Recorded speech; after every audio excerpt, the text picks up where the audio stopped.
right now, there is a secret war being waged for the future of American finance. This is your intelligence briefing. And let's be crystal clear. If you misunderstand what is happening in Washington, D.C., you will be on the wrong side of the largest wealth transfer in modern U.S. history. Forget the mainstream narrative. It's just noise designed to distract you.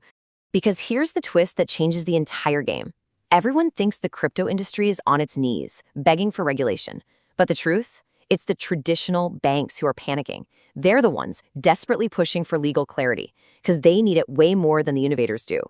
Now, this isn't just my opinion. This is a direct quote from a CFTC commissioner, a statement that completely redefines the landscape. So what does this all mean? It means there's a three-front war being fought in the shadows. And by the end of this briefing, you're going to understand each front and exactly how the battlefield is being set up for what comes next.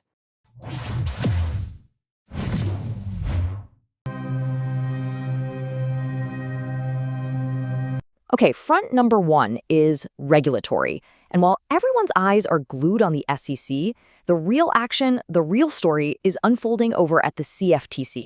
And here is the bombshell.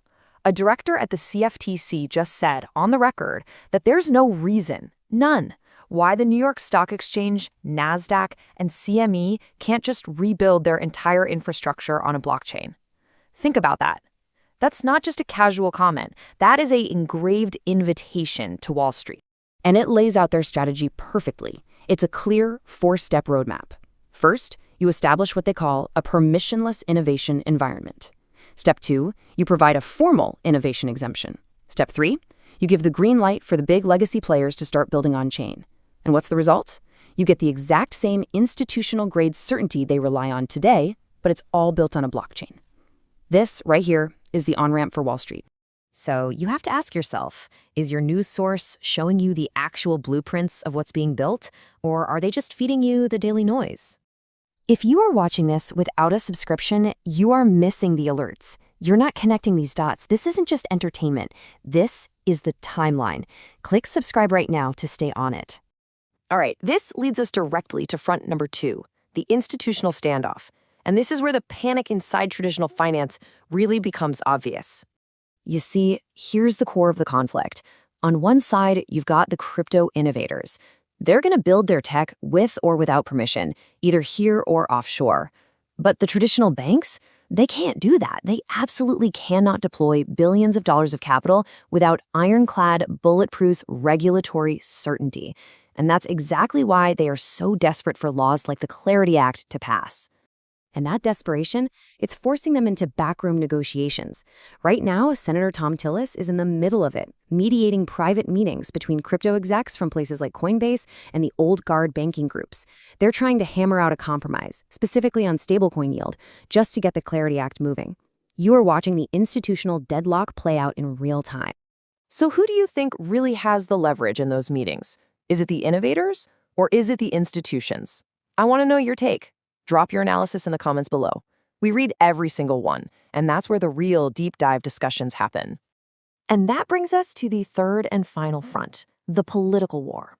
And this is where a single issue, just one, has become an absolute non-negotiable red line for lawmakers.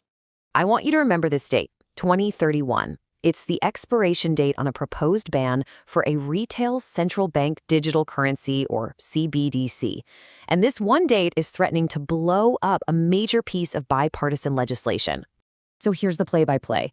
There's a huge housing bill in the works. Tucked inside is a clause that bans a retail CBDC, but only until 2031. Well, House Republicans have drawn a line in the sand. They're threatening to kill the entire bill unless that temporary ban is made permanent.